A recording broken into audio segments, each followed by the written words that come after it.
Ladies and gentlemen, good morning, good afternoon, good evening, wherever you are attending to this session. It's a great pleasure for me to welcome you into the sixth webinar of the Local Governments and Municipal Authorities Constituency towards Climate COP26, which is scheduled now November 2021 in Glasgow. This is a monthly webinar of hosted by ICLEI as the capacity of the focal point of Local Governments and Municipal Authorities Constituency. We thank you a lot for your interest. Before going to the technical, let's say, content, I just would like to announce that this session is recorded and we will upload both the presentation and the recording of the webinar afterwards. During the webinar, we invite you to stay muted, and actually you will be muted. But in case you have any question marks or contributions to the topics presented during the presentation, you can type in the questions or chat box. Question is better. And you can also raise your hands so that we can see your engagement, so that once the presentation is over, we can use this in the question and answer session. My colleague Marcelo will help me today in managing the interaction with the participants.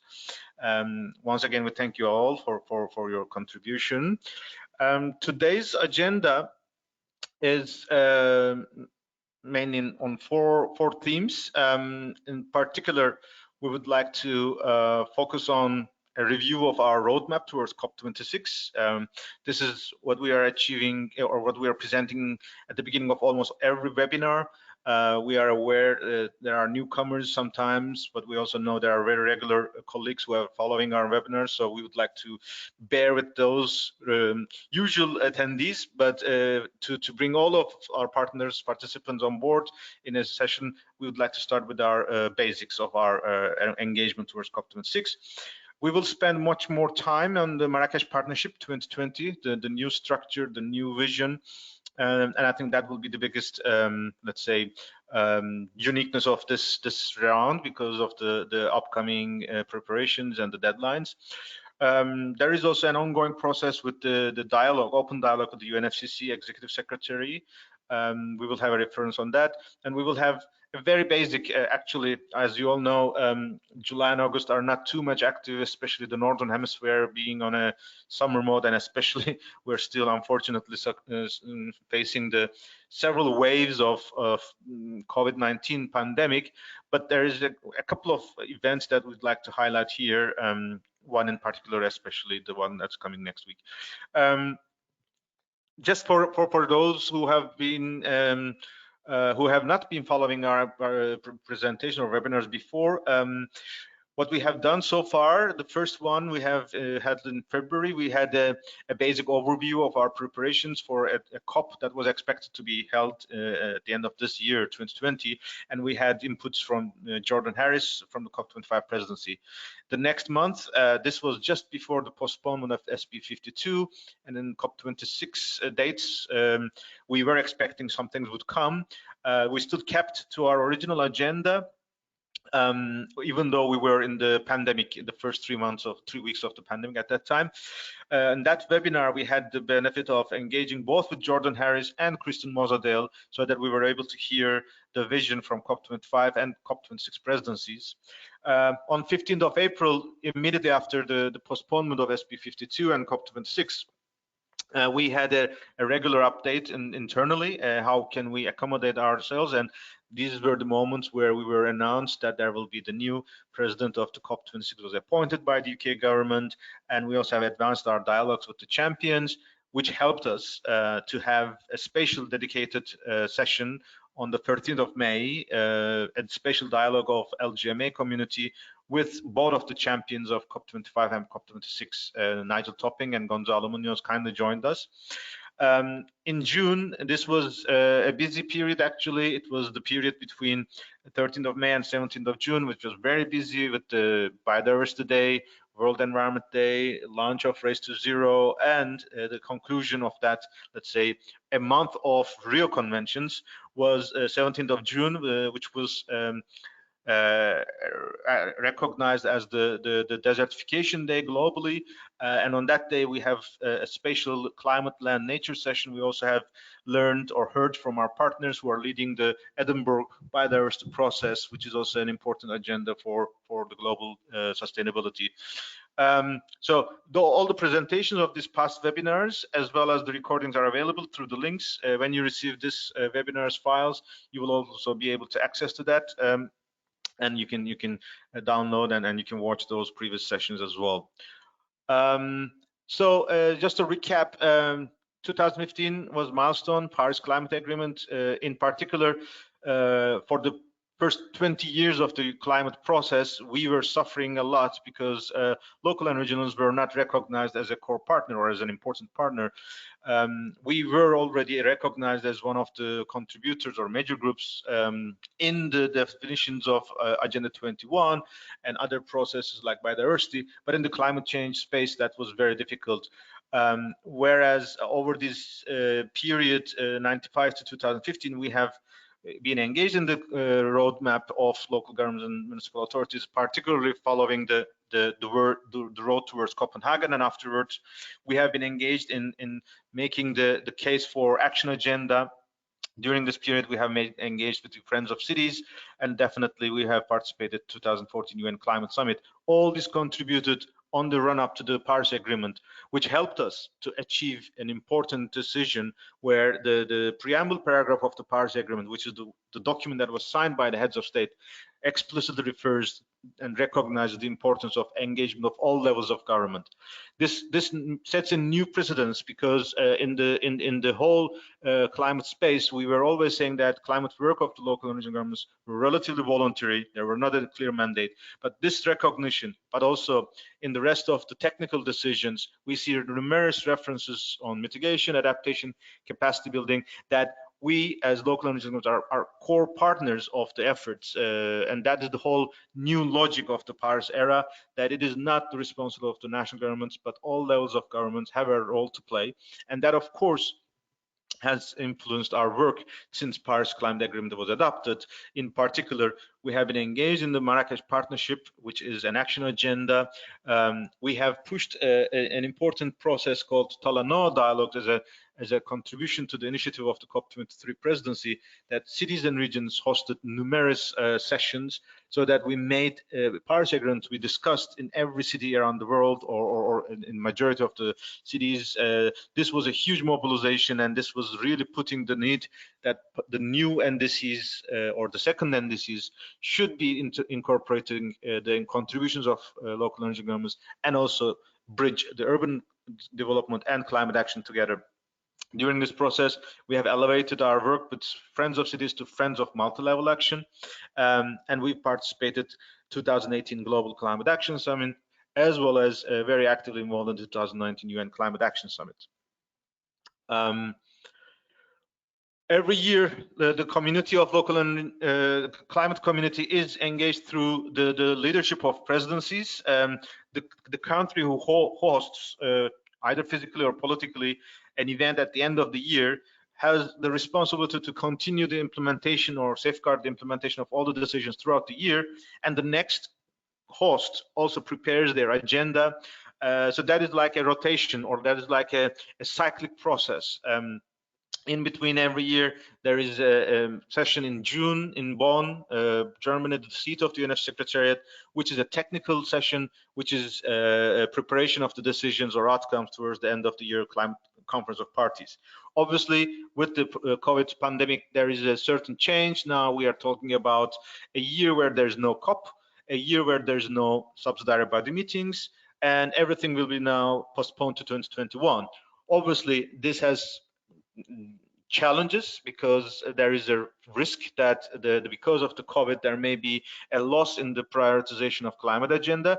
But we are also saying that this could be an opportunity at a time when countries are designing their recovery budgets or plans. It is the opportunity to highlight them the need for NDCs, and making the NDCs integrating contributions of local and regional governments and implementation, as well as raising the ambition. So we have still a period which is probably expected to at least 2 years, that the responsibilities under the The presidency of COP25, Chilean government, Minister of Environment Carolina Schmidt is still the president of COP. Mr. Gonzalo Munoz is the high-level champion, which is the ambassador, so-called, to support the non-party stakeholders and bridge them to the nations. This year, as we said, the expected SP52 was not held, and therefore it was replaced by a June momentum. In fact, there was originally a plan to have an October session in Bonn, but this is also cancelled now. Therefore, there is no event planned in this year, at least a negotiation session not planned, but there's numerous virtual events going on. Meanwhile, COP26 president of the UK government has defined Right Honourable Alok Sharma as the Secretary of State to be the incoming COP26 presidency. This year, the presidency has unique delegations. For example, in addition to high-level champion Nigel Topping, we have a finance advisor, Mr. Mark Carney, the former governor of the Bank of England, who is now assigned as the advisor to the COP26 president. And in June, during the June momentum and the announcement of the race to zero, we have also heard, actually this came when the date of the COP26 was announced. There is a Friends of COP, which is a broad stakeholder and regional support to the work of the presidency of COP. And within this group of Friends of Cities, there are stakeholders, there are national governments, there are experts, and we are happy to see Eric Garcetti, mayor of Los Angeles, who is also the chair of C40, as one of the, or at least the only representative of cities and regions in this group. This is the existing channels that we can interact over the next couple of months, and we will make use of all the opportunities to make sure our constituency is heard and taken into account appropriately. Every year, this has been, you're seeing the number 26, which means 25 years. Now we have every year a process, as we have said, a cyclic process. What we are doing as a constituency is we're showcasing our outcomes, our progress. We are participating in consultations, and we contribute in the decision-making process. While every year presidency have their own agendas or priorities, also the priorities of the process.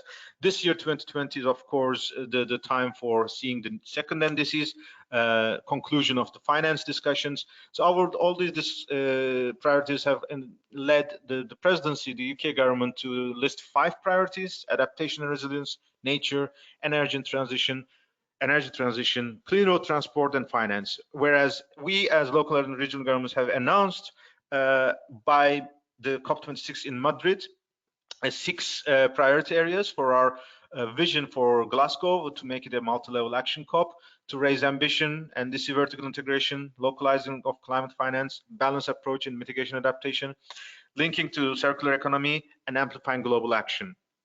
If we look at what we have achieved since then, actually, what we have kicked off with eight partners in Madrid at COP26, which was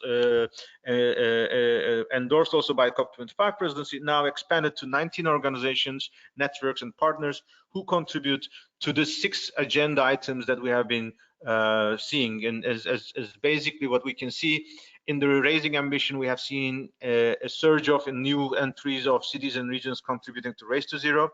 In the NDC vertical integration, we had our a number of publications are released.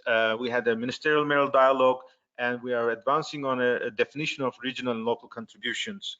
In the financing community, of course, the implementation of the GAP fund, the leadership for urban climate action, and CCFLA, these are the outcomes of the 2019 UN Climate Action Summit, is now being shaped so that by the September or October, we are able to see more concrete progress on that. In terms of balanced approach, obviously, we are trying to connect ourselves, the climate agenda, to the post-COVID-19 recovery process. Circular economy and nature, especially nature, is becoming a key role. Just recently, we have heard the new date for biodiversity COP is also announced for to be held in Kunming, China in 2021 May. And we're also advancing on amplifying global action, especially pushing the idea of hosting the first urbanization ministerial and expanding the urban action towards other fields like culture, but as well as overall engagement stakeholders in the UNFCCC process. One of the recent examples since May, we would not go to all the outcomes of the beginning of the year, which we can see from the previous presentation, but this last week we have seen a new paper released by GIZ and Partnership for Collaborative Climate Action, which is in fact an initiative of the German Minister of Environment with a number of governments and networks of local governments as a legacy of the International Climate Action Conference in Heidelberg in May 2019.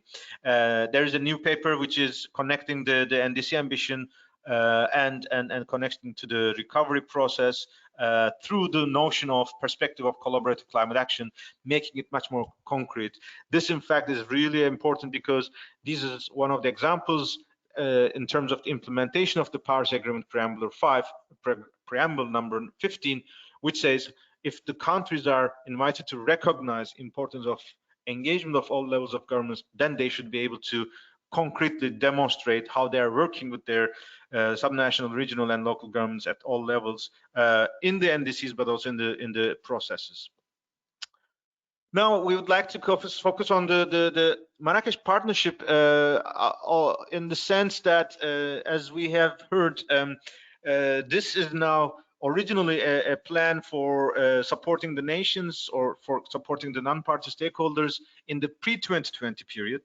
However, we're already in 2020, and in COP25, it was agreed that Marrakesh Partnership will continue until 2025. This is, of course, giving us a huge opportunity that the mobilization, the information, the initiatives under the Marrakesh Partnership can now be connected to the NDCs, and it could be much more impactful. And there is also a huge recognition from the parties, the benefit of mobilization through Marrakesh Partnership. The two champions, Nigel Topping and Gonzalo, have been also spending numerous time and consultations with all the partners so that the Marrakesh Partnership is much more consolidated. So what is developed at the moment is that there is three, let's say, main, elements. One, we have a race to zero, which is commitment for climate neutrality before 2050 and if possible around 2040. There is commitments, there is minimum criteria, there is campaigning for this effort, and there is a tracking and reporting through the Global Climate Action Platform, which was originally called NASCA. Then we have thematic groups. These are based on sectoral assessments of mitigation areas, but there is also cross-cutting themes like resilience and finance, so that the mitigation is not independent from resilience and all of the actions are connected to finance.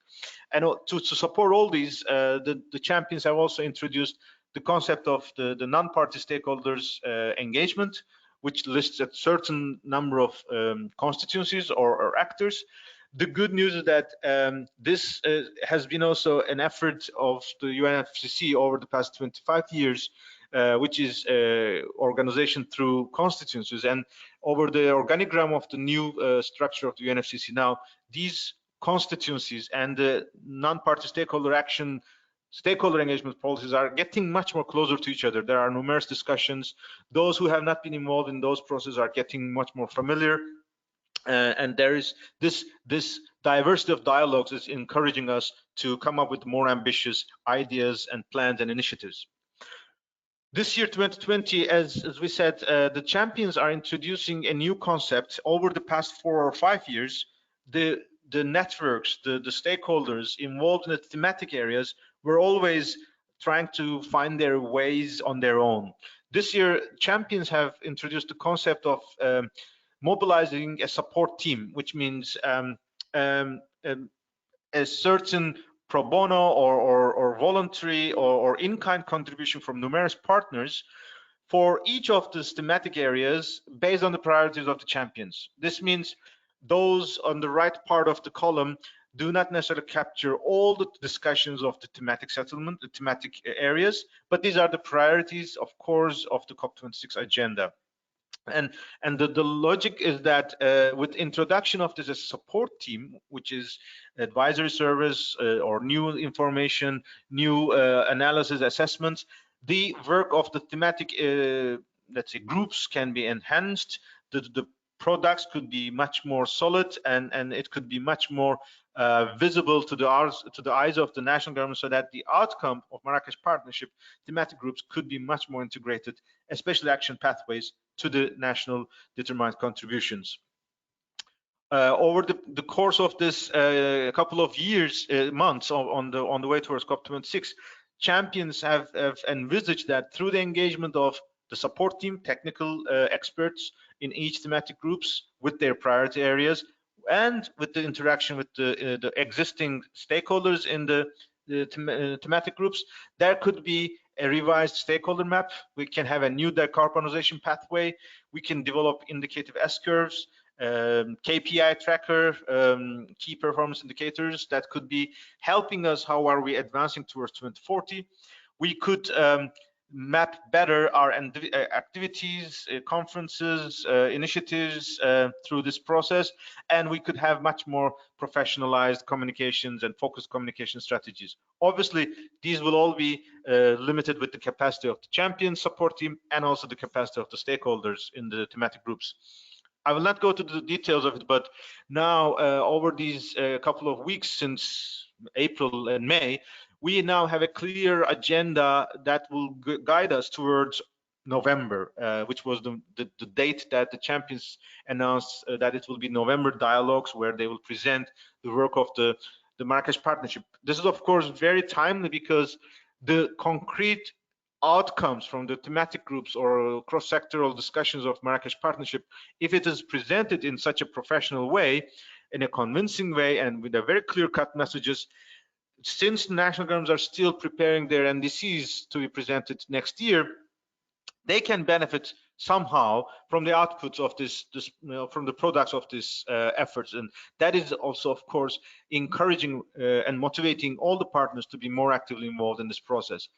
What at the moment we are in is that each of the thematic groups have set up their priorities. Now they will be consulting internally. Support group is also working on some scientific or technical information. By August, we will have the first draft. This year, there will be a new process with scientific feedbacks.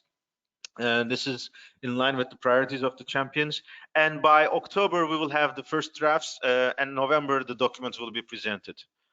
So this brings us to our, as local and regional governments, which were particularly engaged in the human settlements. Obviously, all the other thematic areas are also engaging local and regional governments, but human settlements was a specific group for us. Over the past years, we have always collaborated with the community of Global Alliance for Buildings and Construction and the networks of local governments. Now, this year we have been discussing, in order to make a much better efficiency and ensure efficiency in terms of the discussions and the outcomes, it may be better to make a much more clear definition of the scope of this human settlements group, because there were concerns that everything under the sky, everything that relates to human settlements can be discussed here. Sometimes this was overlapping with the advocacy of LGMA. Sometimes it was overlapping with the initiatives of the networks, and it was not very well clear in terms of what are the borders in terms of these gray areas. Therefore, and building on the discussions at COP25, where there was a specific theme on circular economy, and knowing since 2016 there was an effort for a discussion on waste, over the past couple of weeks, the human settlements groups, actors involved, had approached to the champions to redesign or redefine or recalibrate the focus of the human settlements pathway. After all these lengthy discussions, which we really appreciate both from the support teams, champions, and the secretariat, we have now come to a conclusion that the human settlements will be based on two subgroups, which is buildings and infrastructure assets, and then the second group is waste and consumption. Under each of these topics, there will be impact areas. For buildings, we will have operational carbon, embodied carbon adaptation and resilience. For the waste and consumption, we will have a zero waste discussions on cities. We will have a discussion on 1.5 degree livings, and we will also address social equity. As you can see, all of them have also overlapping themes, as well as mitigation adaptation should be factored in. In the discussions of our pathways, we should define what are the tasks, what are the roles each of the different groups could play. This includes policy developers, and this is something new this year.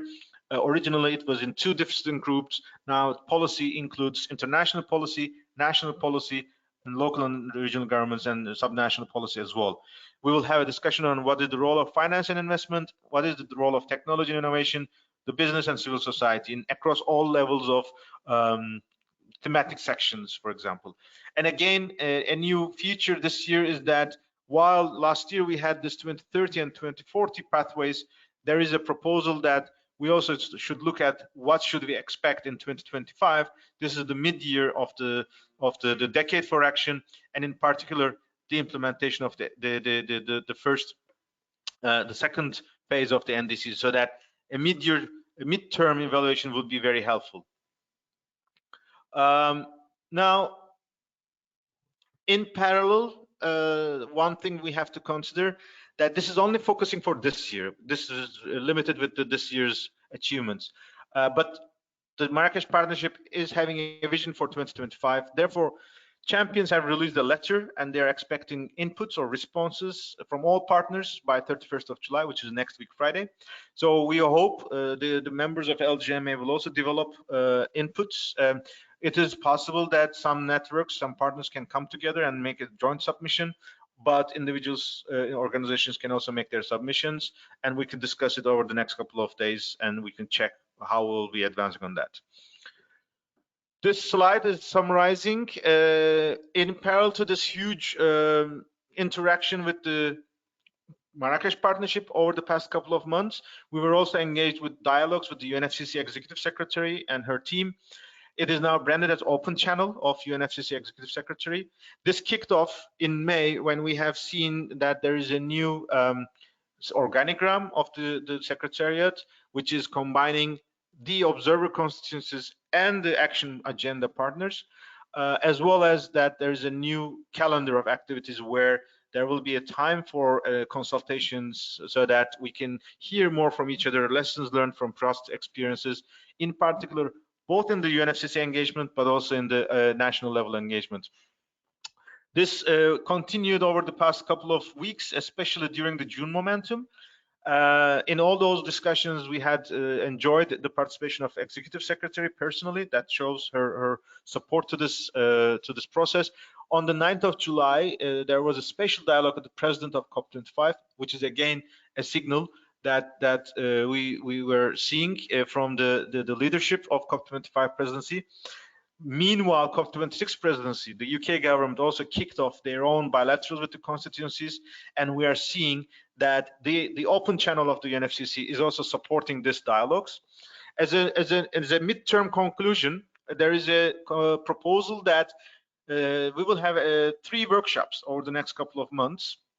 This will give us more opportunities to conclude our discussions and propose some ideas for some action-oriented conclusions that could be taken up by the Bureau and the Secretariat.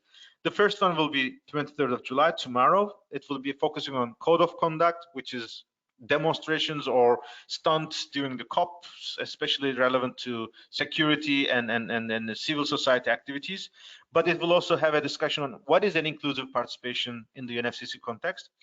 Around mid or end of September, there will be a discussion or a workshop on engagement during the sessions, like COP or subsidiary bodies, or in between, because we know there are numerous bodies, each of them having their workshops. Some of them are offering seats for advisory councils for observers, and not all the observers are enjoying this. So there is numerous practices and how to make the synergy and how to improve them. This will be the discussions, which is the UNFCCC specific agenda.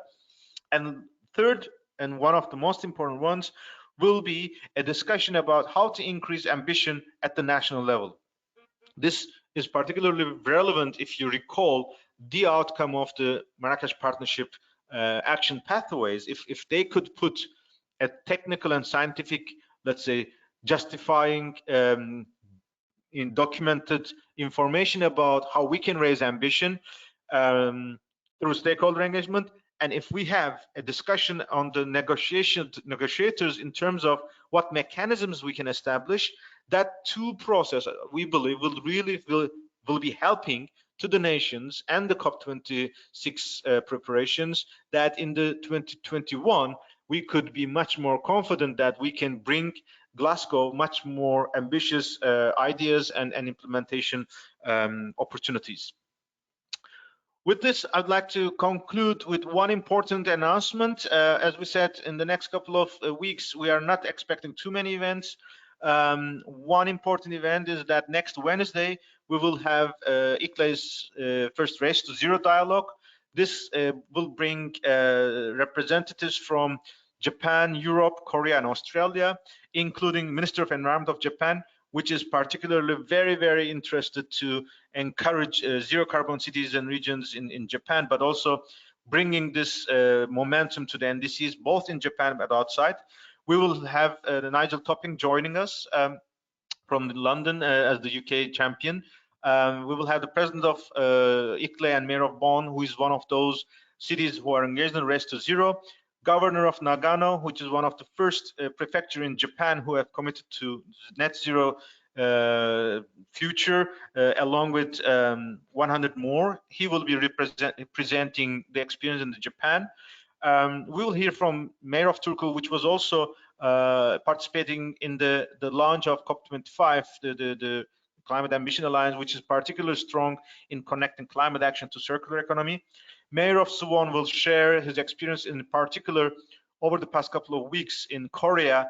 Hundreds of local governments have declared climate emergency, and more than 75 of them have now announced a coalition for net zero carbon, and Mayor of Suwon will be, as their leader, communicating their vision how to connect these efforts. And we will also hear from Mayor of Hobart from Australia, especially the country which local and regional governments have been championing the notion of climate emergency for a long time, and they will also share how Australian local governments are preparing for a race to zero.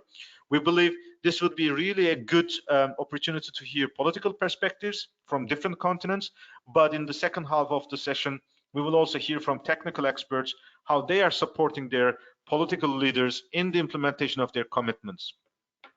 With this, I'd like to conclude for this presentation. I would like to particularly thank you for your patience.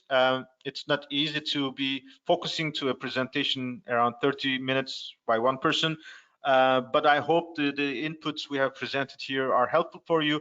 And I would like to now request the support of my colleague Marcelo, whether we have any hands raised up or any questions typed in.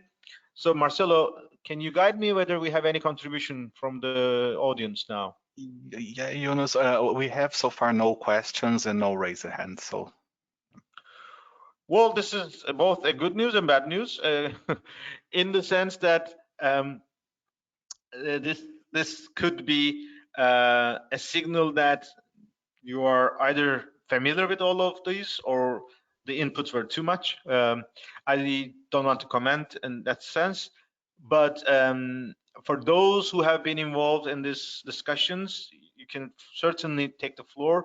We can unmute you, and you can also share your insights as either member of the global constituency of local governments, especially those who are involved in the working group of roadmap for COP26, or those who are as an audience joining these webinars. Any clarification or any remarks is also welcome if needed.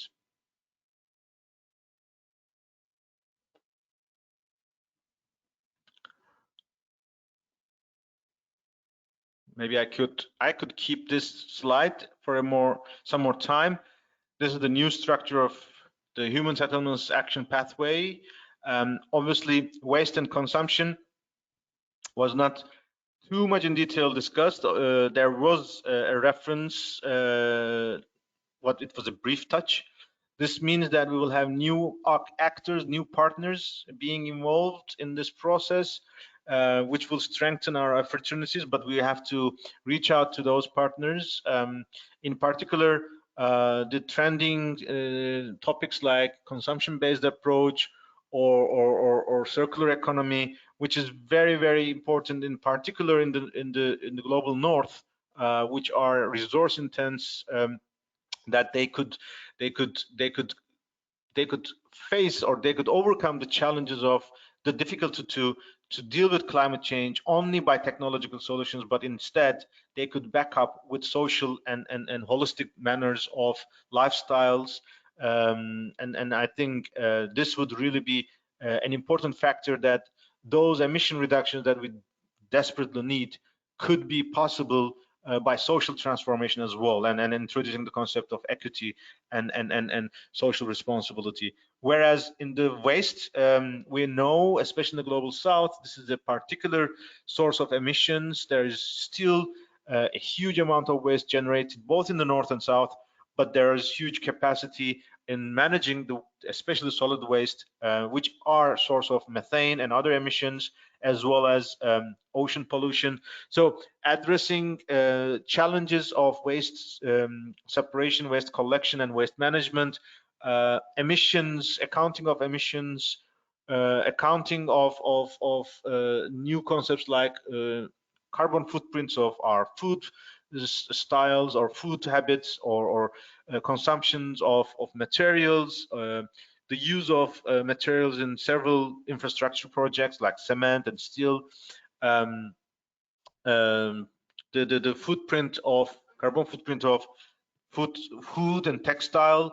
These are the topics that will really be important, and this topic, especially circularity, is also an opportunity to connect the manufacturers, the procurement teams, the citizens, so that they could be engaged, and with the change of the attitudes, the change of lifestyle, and the choice of procurement, choice of the user responsibility as well as producer responsibility could really change a lot, so that we do not generate waste, but instead minimize both the emissions but also the waste. So I'm very excited for this topic to shape up. It has been also one exciting discussions in COP25, and I think especially with the green recovery, knowing that we really have to rethink all our let's say supply chain modalities after the COVID pandemic. This is the timely discussion. So I'm sure this will be giving us a number of opportunities for interesting results.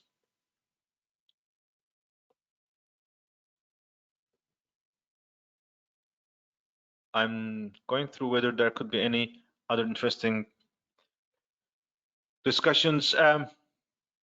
Yes, this is the new products expected from the champions work as well as the thematic groups. Obviously, there needs huge human source mobilization for these efforts. In particular, in our case, for working group on Western consumption, we will check with the champions, because we are aware there's not a dedicated team from their support structure. So the outcomes of the waste group maybe is relatively different than from the other thematic groups. But we are confident that there will be new ideas and new information. And meanwhile, let's remember that during this year, we are hoping that local and regional governments will also enhance their engagement with other thematic areas like energy, industry, transport, water, ocean, and land use.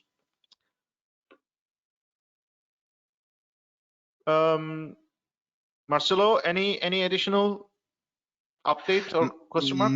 No questions or raised hands so far. Then maybe we could save at least 15 minutes. No, we just received one question. Yeah. Let me read it out for you. It's from Eva. Can you give me further details on the output decarbonization of HLC? When could cities get involved? Many thanks. From Eva Banos from CMR. Eva from CMR. Thank you, Eva. Human Settlements Thematic Group and all the others are open for participation of any interested partners. For the human settlements, ICLEI and UNEP are the focal points, co-focal points, and for each of the group there are those focal points. If you have any expression of interest, we can help you to connect to them. You are more than welcome to join the human settlements groups. The decarbonization pathway, this is a bit different. As I said, it will be the support team of the high-level champions. Let me check this.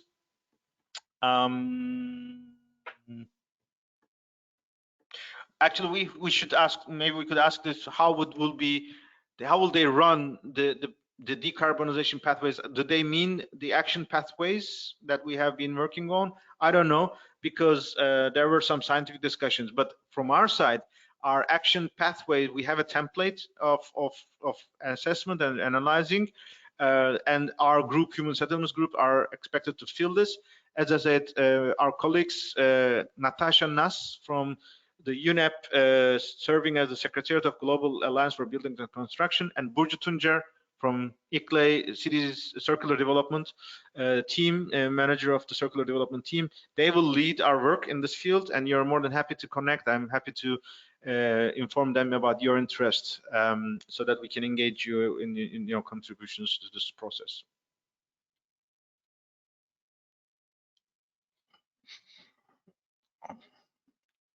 Okay, so this is the only question so far, and also no raised hands, Yunus. Good. I think we also now have come to also time limit. I mean, we could definitely save 15 minutes of our colleagues from their busy agendas. We'd like to thank you all. As we said, we will soon upload the presentation and the recording to the online resources, and we will inform you about their links. And feel free to approach us if you have any updates or information requirements. And those who have time, as the next agendas, feel free to indicate whether you want to join the workshop tomorrow, and especially you are more than welcome to listen to an interesting dialogue among ministers and mayors and governors and experts on how they are running for Race to Zero in Europe, Japan, Korea, and Australia on the 29th of July, Wednesday next week. With this, once again, thank you very much for all your inputs, and have a nice evening or have a nice day. Look forward to meeting you in the next webinars. Thank you.